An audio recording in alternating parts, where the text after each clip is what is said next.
You're listening to a CanadianMovieCrew.com production. Red Riding Hood is the story of a 1300s village being terrorized by a werewolf. Or is it? Welcome back to the Horror-ible Movie Podcast, where we try to find the real story behind the story. I'm Sean Taylor. And I'm Mark. And today we're taking a look at Red Riding Hood from 2011? 2011, I think it was. Yeah. There we go. All right, so welcome to the show. Weird-eyed Amanda Seyfried. Billy Burke, who you might remember from the Twilight series as the father. Oh, no way. Yes. Oh my gosh, that's where he's from. Yep, there you go. Ah. Never gonna unforget sorry, that. Bud. Shiloh Fernandez and Gary Oldman, of all people. And, yeah. And we can welcome back Virginia Madsen from the number 23. Oh, yes. Jim I kind Carrey's of like wife. her, actually. So as, maybe not in this, but kind of like her. yeah. So as this horror month of... oh, by the way, this movie produced by Leonardo DiCaprio. Oh, come on. Really? Yeah. Wow. Yeah. Okay. And directed by the woman who directed the first Twilight. Okay, you can tell. Yeah, no shit, eh? You can tell, yeah. Although she's not careful. She's gonna kind of maybe see herself. I don't know. What did you say? Pigeonholed with werewolves and the women who love them. Yeah, no, definitely she will. Wow. So yeah, what was the inkling behind this one? The inkling? Yeah, like this was your suggestion. I just remember I saw this in theaters. Oh, you did? Yeah. Oh. Yeah. I'm sorry. This is kind of revenge for me. Because at the time, we weren't doing podcasts, and I didn't get a chance to bitch about this one. And it sucks. And now I get my chance. So, yay. All right. Good. I can see why. And this is, honestly, and we'll get into it, but like halfway through, I'm like, I almost texted you and said, "Are you sure this is the one you wanted for Horror Month?" Yeah, it doesn't start off very... Well, it's not... Well, it's horror light. It has all the horror of Twilight, which wasn't scary. Yeah. Yeah, it's... Yeah, this is Little Red Riding Hood, the YA novel. Pretty much, yeah. Sorry, I guess I should have saved that for an or is it, but really, this is what it is. I don't think it or is it. I think that's what this is. Yeah.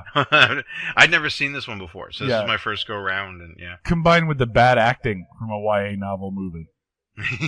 yeah. Some of them are okay. Like a Jennifer. Once in a while, you get a Jennifer Lawrence out of one of those, but holy smokes. Yeah, but the two guys in this movie, they're just so bad. Yeah. They are. They're so bad, and one of them is Max Irons. Okay, and how do we know him? He's Jeremy Irons' son. He is not Jeremy Irons' son. No way. Oh wait, hang on. No, son of Jeremy Irons, and related to John Cusack, right? The Cusack family. Yeah, Sinead Cusack is his mom. Wow. That okay. Oh, that I did not. Oh, he's not related to the Cusacks, Joan and John. Oh, okay. But it's another Cusack family. Oh, and he's in a Dorian Gray movie? Okay. Yeah, did you see that one? I did not see that one, no. He's also in The Host, which I also didn't see, so that might be a stay tuned. That's I've heard is rife for horror. Okay. So stay tuned then. Yeah. So you said you wrote a synopsis for this one. I did. I just kind of found myself not really being as entertained by what's going on. No shit. So I was just like, let's see what else is going on or whatever. Like, some of it I just really couldn't believe, so I had to write it down. All right, so Mark. If I may. Yeah, take us through it. Yeah, once again, I'm no text here, but we'll see how she goes. Our story begins in ye old northern British Columbia. Go Canadian like. reference. Well, it turned out it filmed in and around Vancouver, so I'm not too far off. You're in the right province. Yeah, exactly.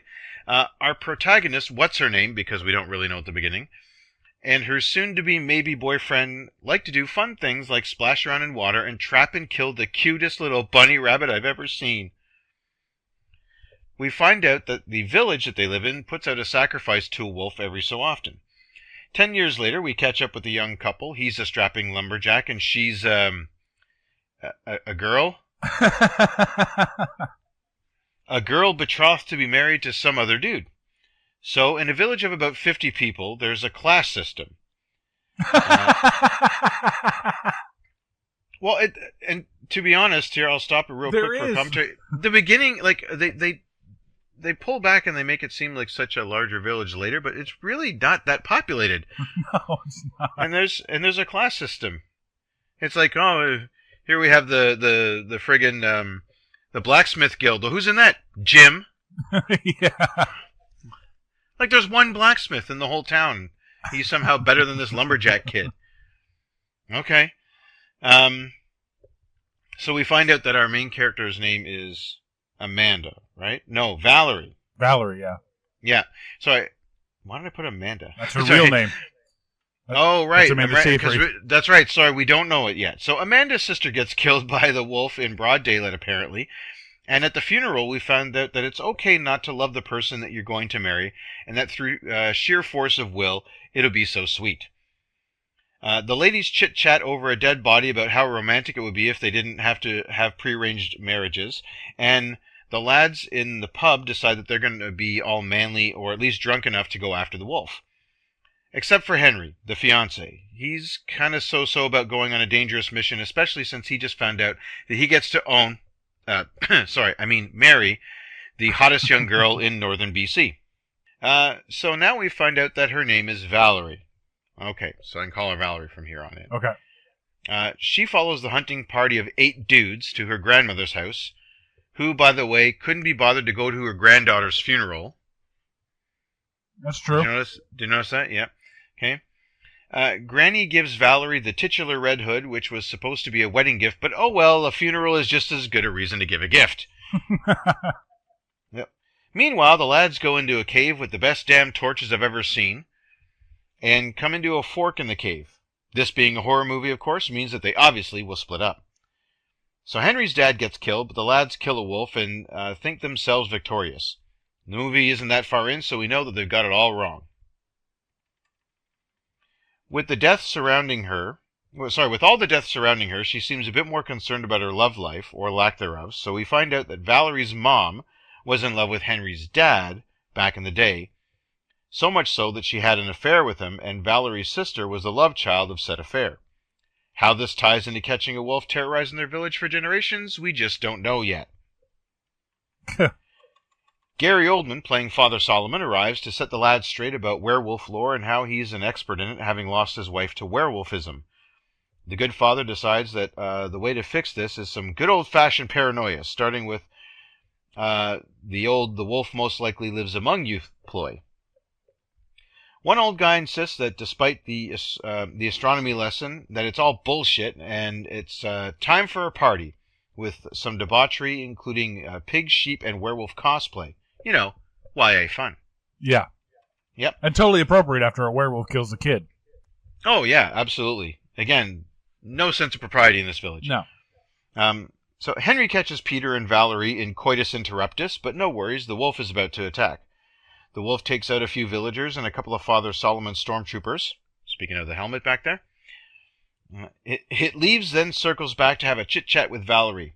The wolf gives her the old, "We aren't so different, you and I" speech, and the wolf's version of "I'll be back." Peter wants to run away with Val, but she would rather stick it out. She suspects her grandmother of witchery, which is one of the signs of being a wolf. But then, real life creeps back in, and we have to talk more about Valerie's love life. Of course. Yep. Then there's this poor boy who doesn't speak very well, who's accused of being the wolf, so he gets put into an iron elephant until he confesses. His sister comes to barter for her life and throws Val under the bus. With it known that Val is wanted by the werewolf, they decide to give it what it wants and sets Val on display in the public square with a metal pig mask on. Her friend Prudence shows up to do a short production of Ye Olde Mean Girls. Henry and Pete decide that the best way to spring their lady love is to set the village on fire.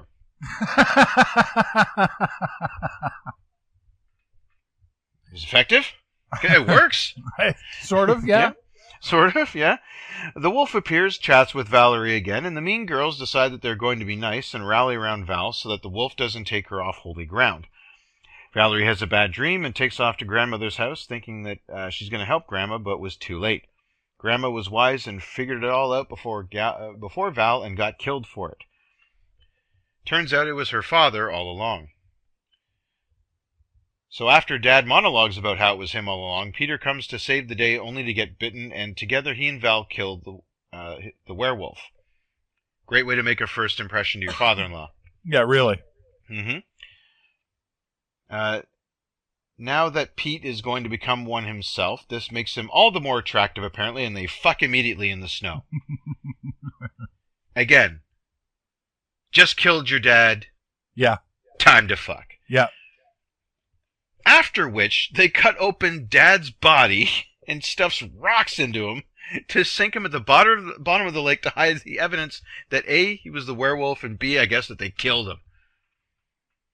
In an epilogue, we find out that Val's mom had no idea what happened and was basically told that Dad just up and left. Meanwhile, Val moved out of her parents' place and took over Grandma's house, where she had her little cub, as credits roll. Right. What'd you think of the reveal?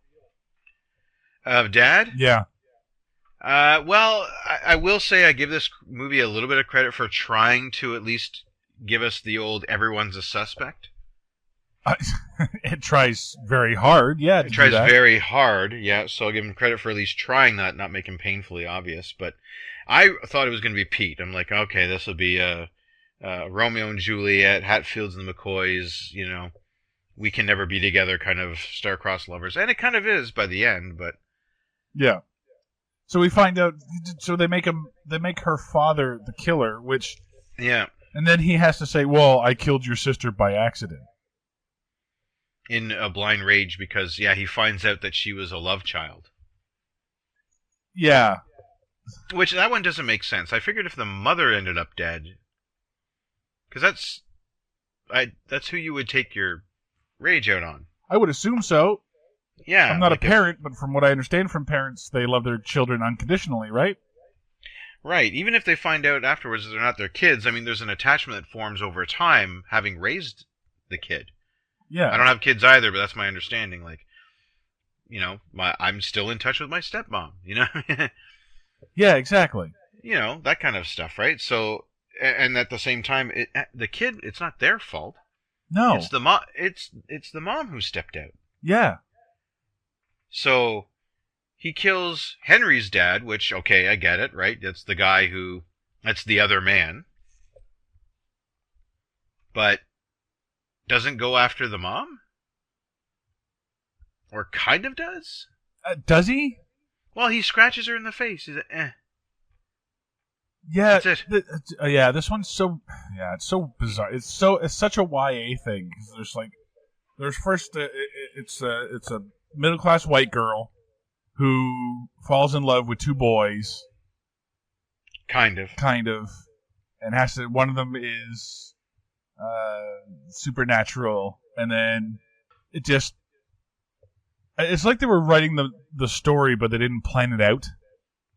Yeah, and it wasn't even really a supernatural thing. It was just one was quote-unquote poor, but one was quote-unquote rich, but they dressed the same. Have all the... You know what I mean? Like was he rich? He was a blacksmith. Well, they kept saying that, oh, you'll have money. When you marry him, you'll have money. So I guess blacksmith in that town equals Trump? But lumber doesn't? Yeah. When everything's made of wood, you'd think lumber would be the friggin' the balls, man. Like, yeah, like you think that a lumberjack would be essential to that village since everything is made of wood. Like even their forks and spoons were made of wood. So yeah, their grogs of ale or the casks of wine and all that shit. It was all. Yeah. Yeah. Okay. I know. I don't. And they try so hard to set up the grandmother as the wolf. Yeah, because she's a bit of an eccentric. She lives out in the middle of nowhere, and so that eventually makes. And she knows things. It's like, oh yeah, she must be the killer. But yeah, it's more so like no. Weird. If you listen to her, you might not be dead. Like it's pretty much, and she figures it out somehow. Yeah, because she's been smelling the smell.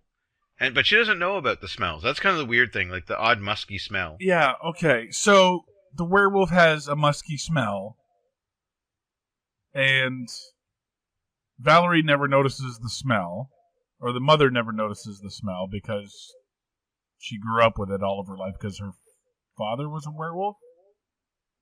So this would imply that I guess... Now, do we know if Grandma is Grandma on Mom's side or Dad's side? I think Dad's side, right? I think Dad's side, yeah.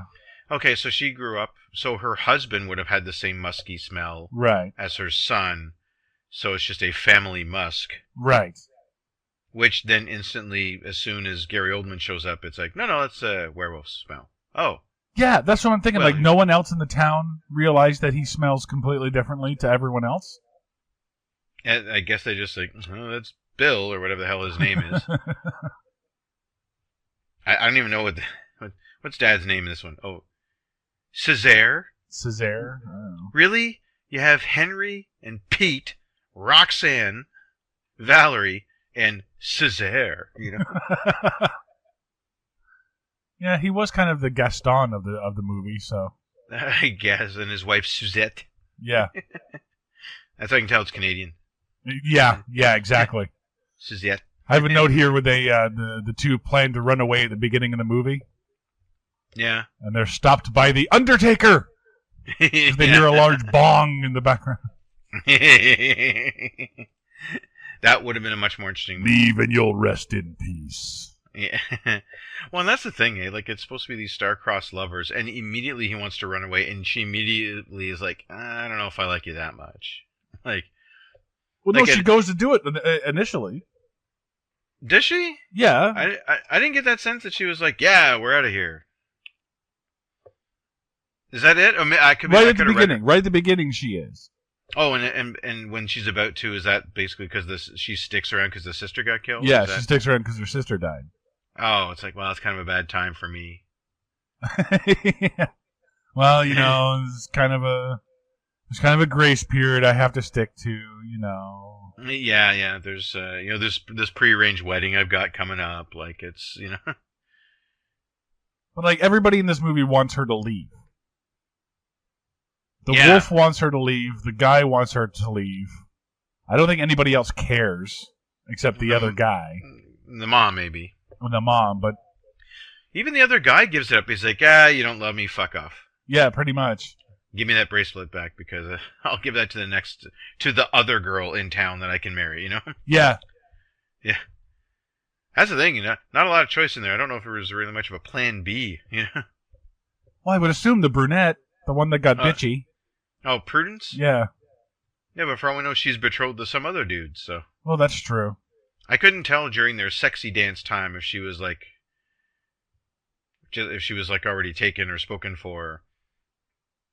Yeah, well, again, we only focus on one girl in a YA novel, right? So that's true. That's true. Our starlet. Yeah, absolutely. I have a line here. No cheesy horror movie is complete without a small closing windows and closing door behind you montage. Oh, yes. When everyone's in fear of the wolf. They lean out the window, grab the shades, and pull them closed.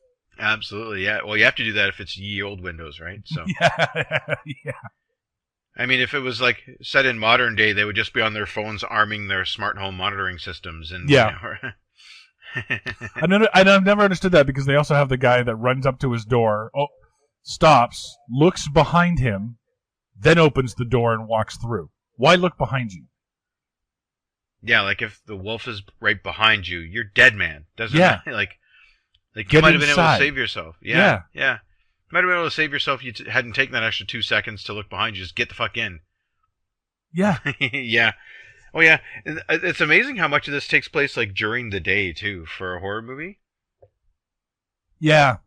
Yeah, it really Like, does.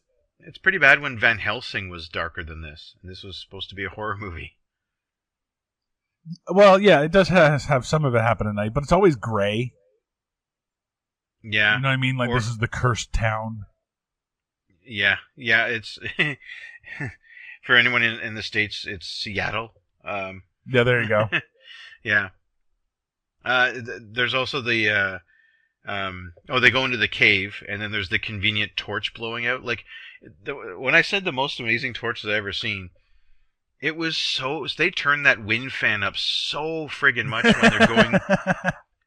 when they're going to the cave, and then these guys got to light their torches, and they do. They light them. Yep. So they're outside in the just driving wind. No problem, light the torches. They get inside. It's like someone went... Yeah. And then the torches go out. Yeah, Ever yeah. so conveniently. Yeah, then all of a sudden, oh my god. And then they split up. Yeah, I was like, why is you're hunting a fucking werewolf? And that's the thing, they don't even know what they're hunting. No, they just know there's a wolf's den up there. They basically killed a husky, pretty much. Which, boo on them, by the way, beautiful animals. Yeah. And they're like, no, we're good, we're good. And it's like, no, you're not. Yes, we are. No, you're not. Yes, we are. Like, and which makes me kind of laugh because, like, while wolves are formidable on their own, the idea that this is the one that they've been kowtowing to for generations, yeah, is kind of laughable. They're like, really? You think this is what's been terrorizing you? Like, you spent generations appeasing this dog? Yeah, you spend dozens of years in fear of this wolf, and it's that easy to kill? Yeah, and it's just one wolf. It's not even like a pack. Yeah. Like, that's when they're even more dangerous. Like, I could see if they had, like, come across a pack of wolves and they caught one, but no. It's basically the werewolf's pet dog. Yeah, and the whole pact thing, so the sacrifice. So the idea is that if you sacrifice a pig or some kind of animal to the wolf won't eat any of the humans. Yeah, because it gets food. Okay. Yeah. Who made the deal? Yeah, when did they shake on it? Yeah. Did he shake paw on this? This is, yeah, give me paw and we're good, you know? And even more insane, if it's the father, why does he need food? Yeah, he lives in a village. Right? Yeah, like, I don't understand. I picture he's sitting down to dinner every night, right? Yeah. So Virginia why does he Madsen need a sacrifice? like yeah. Yeah, his kids aren't skinny and well fed. They've got food. Yeah. Whatever his job is there, what is he, chimney sweep? I don't know, whatever. I have no idea what he is. Yeah, I don't know what he does, but yeah, he's doing okay. They got a house. Yeah. It's a 2-story. You know, because you gotta, like, you go upstairs up the ladder to get to, like, the sleeping quarters, right? Yeah. So yeah, they got a 2-story loft style house with, you know, in a nice neighborhood. I mean, it's you know, the only neighborhood, but yeah, it's a nice neighborhood. Exactly. It's on the right side of the gate, so of course it's a gated community. I mean, yeah. And has her father never gone to church? Evidently not. Like, sorry, I got Sundays at the mill or whatever. Yeah, like, but that's the thing. Like, if the wolf can't step on holy ground, wouldn't you then look to someone who's never been to church? Exactly. Yep. Look to the atheists. And here's another thing. They kind of take their liberties as far as I know, with werewolf lore. Because Oh, yeah. yeah, because that's never been a thing. Like, if you had a vampire and a werewolf and they were chasing people down, the vampire would ask the werewolf to go into the church to wreak havoc. So I'll stay here and catch anyone coming out because I can't go there. Yeah, and the wolf can't come out in sunlight. That's bullshit. Yeah. I mean, traditionally the werewolves, though, their transformation only lasts during the night, and then it's not that they can't be in sunlight, it's that they transform into human form during the daylight. Right. But It's the night day triggers the transformation. Right. But then Gary Oldman says, I think he announces that the werewolf, even in human form, can't be out in sunlight. Which is bullshit. Which is why she knows that her grandmother's not the wolf, because she walks the grandmother in front of the window. Yeah. So what was Dad doing this whole time? Night shift? We've no idea. He just leaves the movie for like the entire center part. Well, we see him out walking around, though. Oh, yeah, but it's all cloudy then, right? Oh, so if the sun's out, he's just like, I'm calling in sick today? I guess. Like everyone, it seems like this community thrives on, like, everyone has a job, everyone contributes, and yeah, you know, you're a farmer, you're a lumberjack, you're a metalsmith. Yeah. Other. It's a communist society, yeah. Or girl, you know. Yeah. She had water fetcher is her job. That's her, I guess. I think so. That's the only thing she ever does. I think that's probably like this village's equivalent of like groceries, like a store clerk or something, right? Like. Yeah. It's like she goes to get water. There's Jay and Silent Bob just standing by the creek, you know. With yield snoochie boochies, is that yield snoochie boochie, yeah. Doth thou want us a blunt, you know?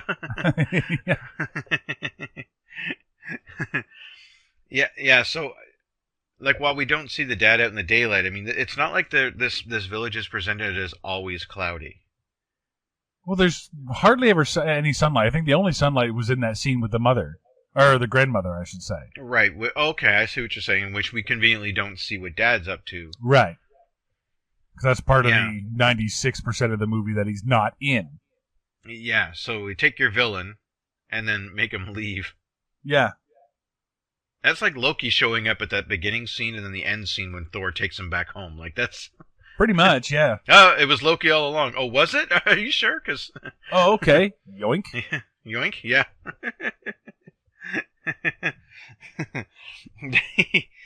Yeah, this thing is so... It's shot beautifully, I will say that. It's picturesque, but I mean, that's really more to do with northern Vancouver than... than really you just turn a camera on it, like... It is kind of neat, though, to think that they actually built Ye Old Village there, too. Like, I wonder if it's still there. Or if they shot the burning scene last. They're like, well, okay. Fuck it, burn it down. We only got one take on this one, you know, so we better get it right, because we're not rebuilding what was their plan to free her? So they... And he goes to the father for help. And the father helps him. So... They have the one plan with the oil, the barrel of oil. It gets put into the wheelbarrow, so that way they can leak oil in front of her, and then set it on fire later, so it makes a smoke screen, as it were. Right. So the fiancé can sneak in behind and use his knowledge of metal to unlock her metal chains, because he's built basically like two little things to pick locks with. Right. So he's also a locksmith too. Yeah. Now you can see why he's so attractive to the ladies. So then the other guy, the boyfriend. Wait a minute, are you saying he's Christian Grey's ancestor? Oh God. No, he would have left her in the handcuffs if he was. That's true. So, that's true. Yeah. Keep the mask. No. Just bring it. Just bring the mask. Bring the mask. We'll use the pig mask later. Trust me. Then the boyfriend, his whole idea is, since they're up in this tower above a barn, I guess, with stacks of hay, he's just going to set them on fire. Like, basically burn the father alive, along with his soldiers. You mean burn Gary Oldman alive? Mm-hmm. Okay. Yeah. And yeah, not Val's dad. No, sorry, Father Solomon. Right. So, yeah, and his stormtroopers. So he's gonna burn them alive, I guess, because he just sets their building on fire, and that's about it. Here, I'll go set those guys on fire. I'll go get horses. I'll meet you over at such and such. Yeah. Now it's a fire, and they won't move and try to get away from it at all. So they're done. Problem solved. Allegedly. Yeah. Yeah. And then he's going to be able to pick the locks in the same time that it takes the fire to not burn out, I guess. Yeah. And that's it. And foolproof plan. No one's getting shot over this, or stuck in their iron elephant. So I've seen that before in actually the first movie I ever saw Henry Cavill in, called Immortals, from the same year, 2011. Okay. It's got Mickey Rourke in it too. That might be a stay tuned. It's crazy Clash of the Titans-esque type fare. So, I think I remember a preview for that. Isn't that the guy with the bow and arrow? Yep. Oh yeah. So anyway, in that movie, Mickey Rourke puts some people in this big boar that he has. I think it's a boar, but it's the same idea where it's a big iron enclosure. Yeah. And you heat it up from underneath, and it just basically cooks people alive. If they don't die from smoke inhalation from their own burning bodies, then they just burn to death. It's very cruel. It's insanely cruel. Yeah, it was a torture device, and I think developed by the Romans originally. No, that's what this movie says. Gary Oldman tells us that. Yeah. So, yeah. But I'd like, why does he have it? I guess that's my question. I don't know why. Yeah, why a padre would have I don't remember that in Bible college lessons. Okay, and it's Iron Elephant Day, so here we go. And yeah, this is how you use it. And, like, why would it? I guess. So he comes to the town because he hears there's a werewolf in town. Yeah, and he wants to hunt it because his wife was one. Right. So he's waited all this time to come around, even though they've been haunted by this werewolf for generations? Well, it's my understanding, and correct me if I'm wrong, but they have a young padre there, kind of, who's in training.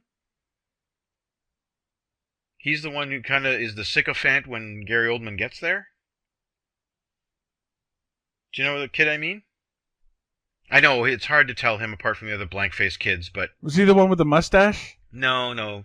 More of a baby face. No, I don't remember. Okay, he's played by Lucas Haas, Haas. Yeah. But there's one kid who's basically like a deacon or something like that. Like he's the ranking religious person in the town. So that was the guy I was thinking of. Yeah. Okay. So I'm given to understand that he's the one who sent word. Like once he got into the church or whatever, he sent word to Father Solomon and said, "Hey, can you come and help us out with this problem?" Okay. So, because they had the pact with the werewolf, they didn't feel they needed to call him. And then they did, because the girl gets killed. Right, okay. So I think that was the game changer. This movie does not really make it that clear. And if this okay. Now, here's the thing. If this is a bloodline thing, does this make Gary Oldman the dad's brother-in-law? Like, was his wife, was Solomon's wife, who was a werewolf, related to Val's dad? Like, don't know. You know what I mean? Like, if it's supposed to be a bloodline thing. Don't know. It doesn't really, Yeah, I guess there could be more than one werewolf, I guess. Sure, and I guess there could be more than one bloodline, because you can just pass it along. It's weird. This movie just fucks with werewolfism. It's like, well, you inherit it, kind of. Like, if your dad was one, you can hear them and chit-chat with them. But you're not one. You inherit it, but you have to be bitten. And then, so then it has to be activated through a bite? Like, what? And it has to be bitten during a red moon every, 20, 30 years? However long it takes for that to appear, right? Right. Because he has that sort of spinning solar system thing from Pitch Black. Yeah, exactly. With only like 4 planets on it, though. They hadn't really figured out the rest, so... Yeah, there was the moon, and then the Earth. The sun. There was the sun. And then I think it was Mars.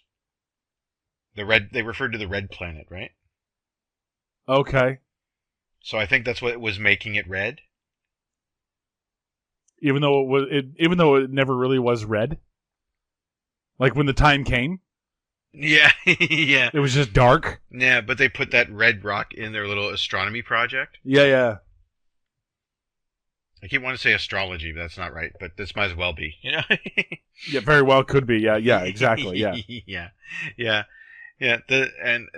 This is so convoluted. Like, yes, you have it in your genes, but it has to be activated by a bite. But the bite can only happen. It's like, okay, is she or isn't she?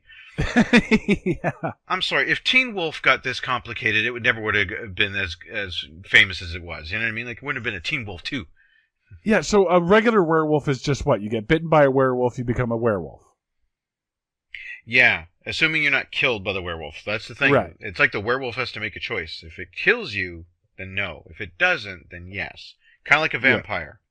Right. It's just it's passing on a different type of thing, werewolfism, as opposed to vampirism. Right. And then there's the aversion to silver. Right, which they do have in this movie. Yeah, because you got silver nails and a silver sword. They don't bring in Wolfbane, but... They don't bring in Wolfsbane.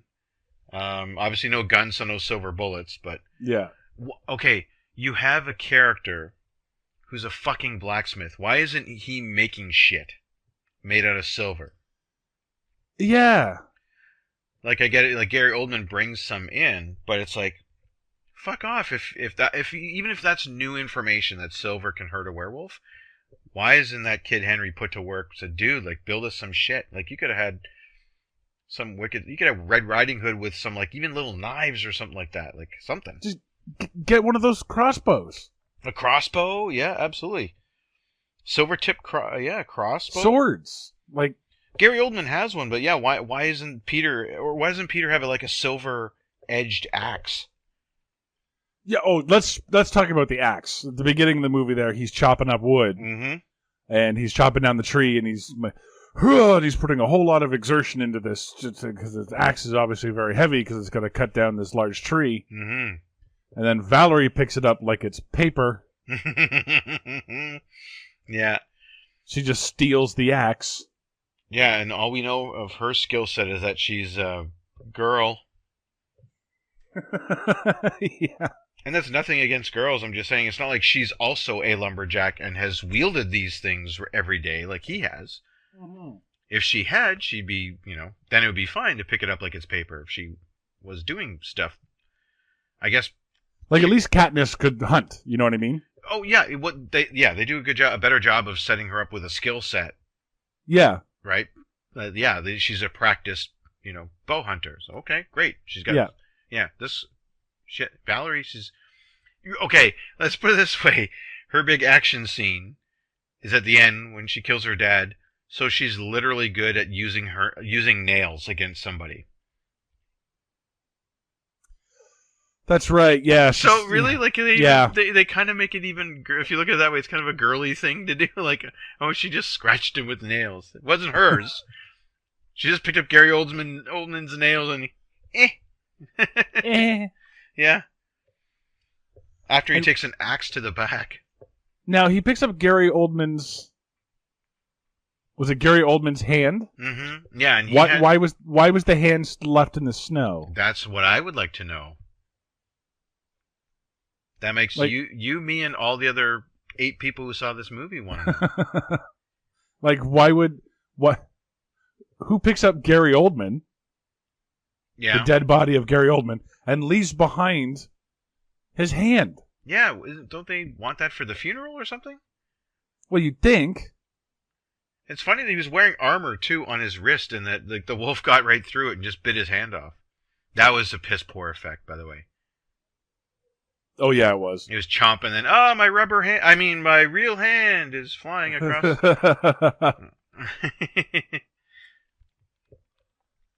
And he has 2 daughters that he brings with him that we never see again. Why? Yeah. Why? Well, because they don't have a mother anymore, right? I guess, yeah. But then why bring into a village that has a fucking werewolf? Which killed your mother. Well, which was your mother, I guess. Yeah. Why? Yeah, don't they have ye old nanny? You'd think, yeah. Yeah, well, even if it was a ye old Hulk Hogan who could have been ye old Mr. Nanny, you know? Yeah. They could have had adventures somewhere else, you know? But I say this party they have when they celebrate the wolf being killed.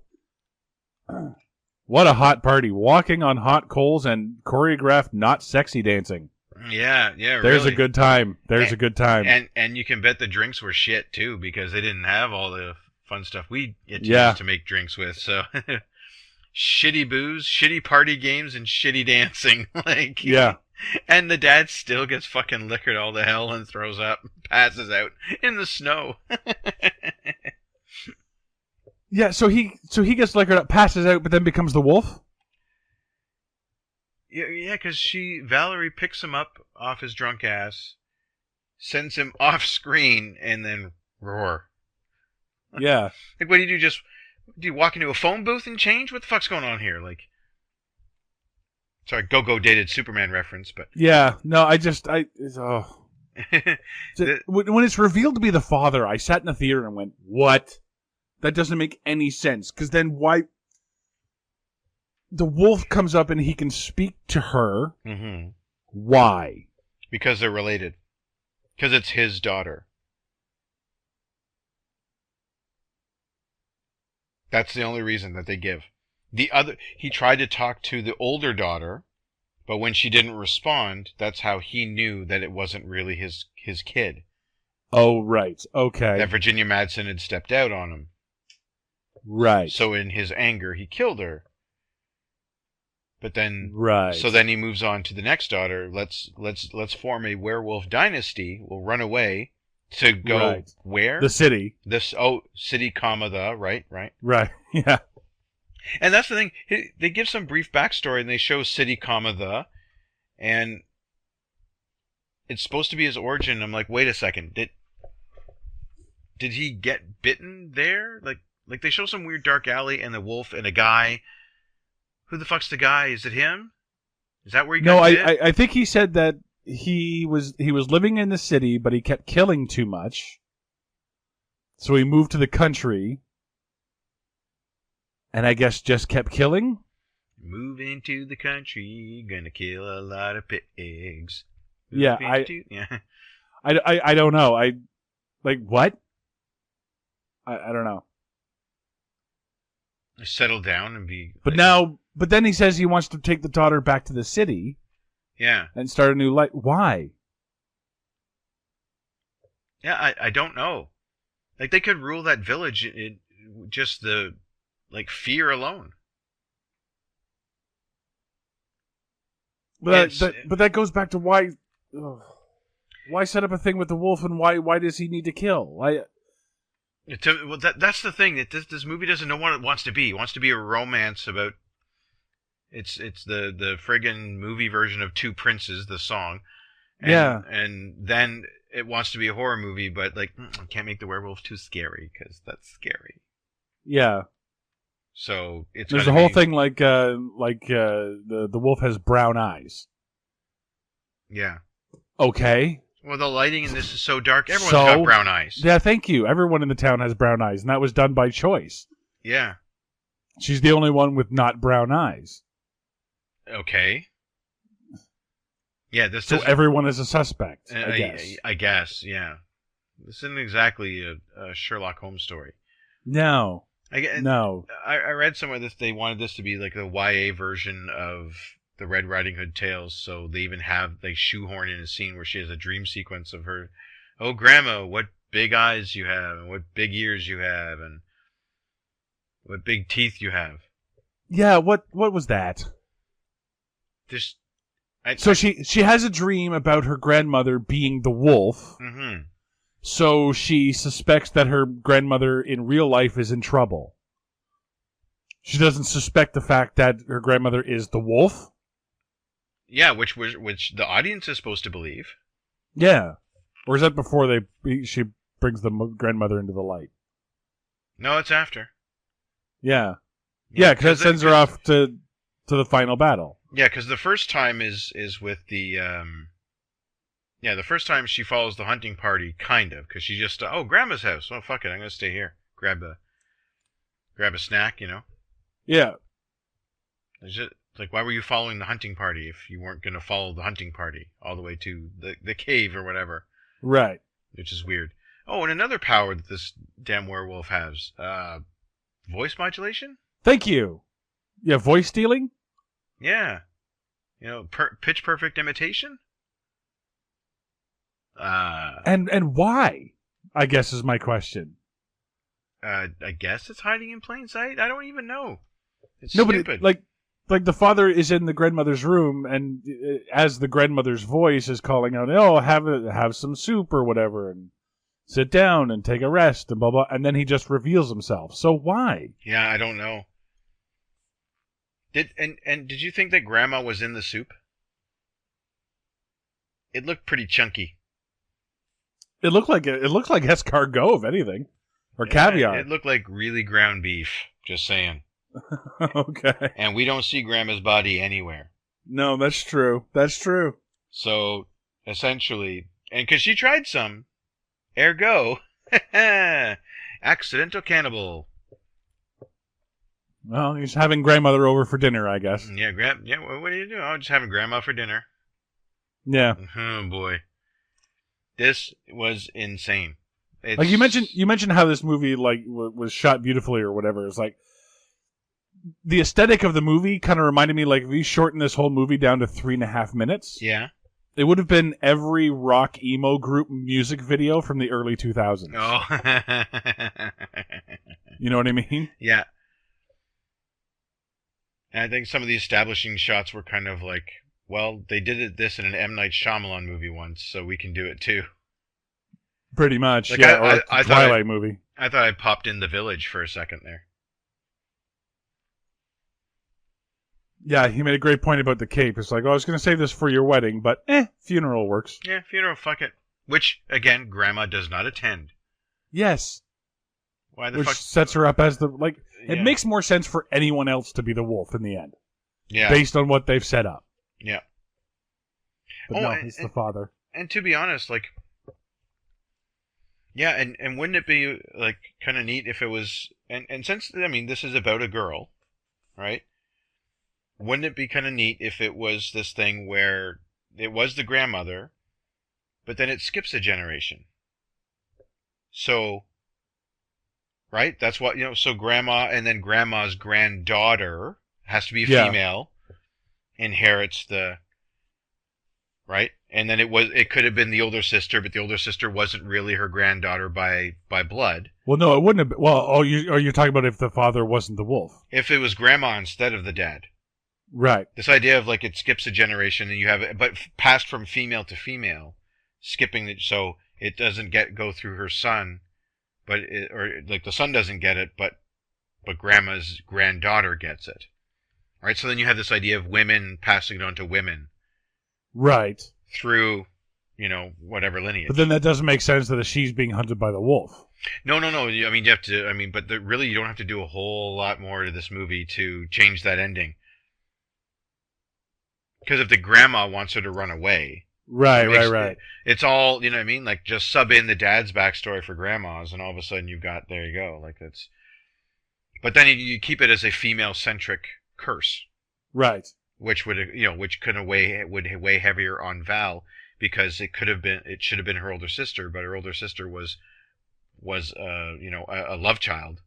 Right. Affair, so she doesn't get it. Val gets it, right? So it makes it. I think it just makes it that much more poignant, but only slightly. So then all these clues that they have just pay off, and Val actually is smart. Instead, she thinks it's her grandma, is completely bamboozled and surprised when, it's Dad. It's almost like they basically, before they shot the end scene, they had everybody's name in a hat. And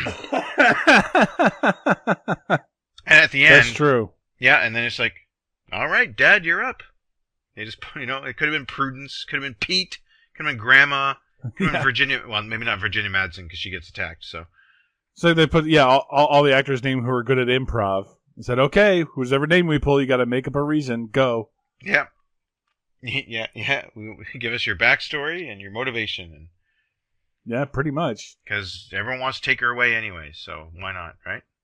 See, I thought when she was getting, and I totally forgot this movie, so I was like watching for the first time again. But Good for you. But when she picks up Gary Oldman's hand, Mm-hmm. I thought she was getting dirt from the church. Me too. Right? And then Me you too. throw the dirt on him because it burns him or whatever. Yep. Because he can't step on Holy Land. Which would have been a lot easier to test your boyfriend instead of stabbing him. Yeah. Yeah. Like she goes to grandma's house, instantly assumes her boyfriend, and doesn't even say, "Oh shit, sorry about killing you," almost. Yeah, and if she thought the boyfriend was the werewolf, then why didn't she just kill him? Yeah, why didn't she finish the job? Yeah. She has the resolve. Oh, and why didn't she take out the silver hand? That's what she got it for, right? That's true. The silver-tipped nails. If she really thought Pete was the werewolf, she should have stabbed him and then open up the breadbasket, and there it is. Yeah. Right to his breadbasket, you know? So Exactly. yeah. It's so bad, this movie. Wow. I can certainly see why you brought it to our attention now. You know what I mean? Like, holy cow, I had no idea. Like the trailers for this movie made it seem a lot better than it was. Like a 90s rock video? Well, no, it actually, yeah, true.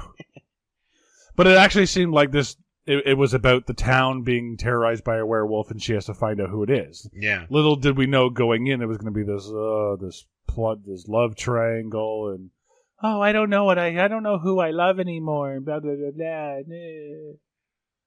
And they make love. Oh my god! Yeah, you're right. Kills her dad. Immediately has sex. Yeah, I was like, wait, what? This isn't in the horror movie. They would have had sex first, and then In the snow. yeah, on her Red Riding Hood. So so the Red Riding Hood was basically somewhere for them to fuck. Like, yeah, that's what it's for. That's all it's good for. That and some visuals. Because it contrasts against the snow. yeah. Yeah. By the way, what a miserable shoot, though. Well, we'll get to that with my or is it, but anyway. Okay. But yeah, then they rip him open, and then so she gets pregnant and now has a werewolf baby. Mm-hmm. Because it's hereditary, even though he didn't get bitten. Pete got bit. Pete got bit. The baby wasn't. Right, so the baby now has the same powers as her. So... Which is what? Talking to a werewolf that doesn't exist? Well, Pete is... Well, Pete does, I guess. Pete's the new werewolf, right? So Pete will be able... Even in wolf form, Pete will be able to talk to his son.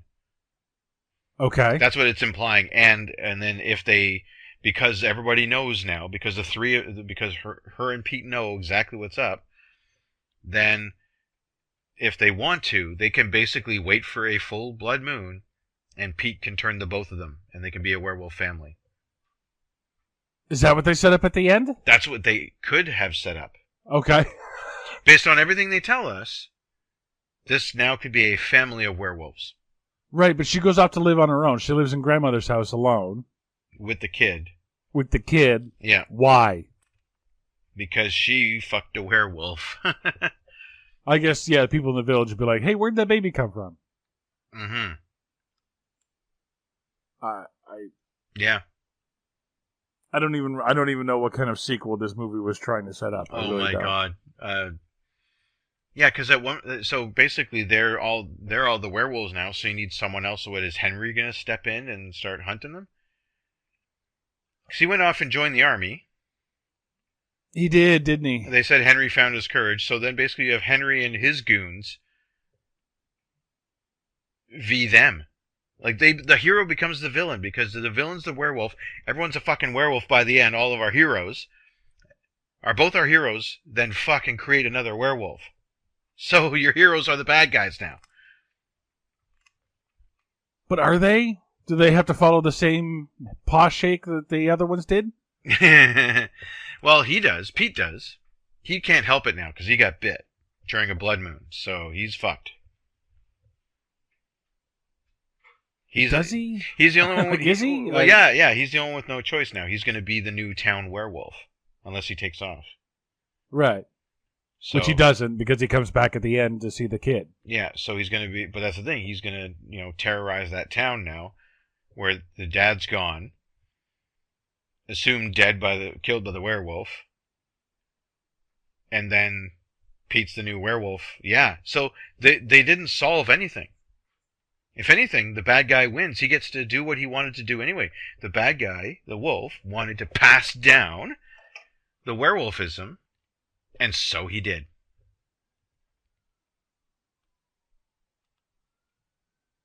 Bruh. So she gets to fuck the love of her life once, and then see him off to become a werewolf every night or whatever, fortnight or whatever, however the fuck often her dad did it. I guess. This movie melts my brain. This is... I couldn't believe this is why I kind of stumbled. I didn't, you and I didn't kind of set, okay, Mark, it's your turn to do a synopsis. Right. It just happened because I couldn't believe what I was seeing. I'm like, okay, and then they're doing this. Really? They're doing this? And this is the next thing? And this is what follows that? Okay. Yeah. It just kind of happened. Well, believe it or not, this movie made money. What?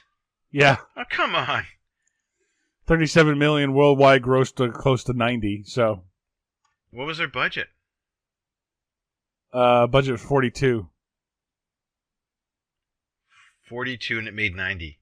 Yeah, so it just over doubled. Oh, man. But, I mean, obviously, if they were going to do something else, they would have already, right?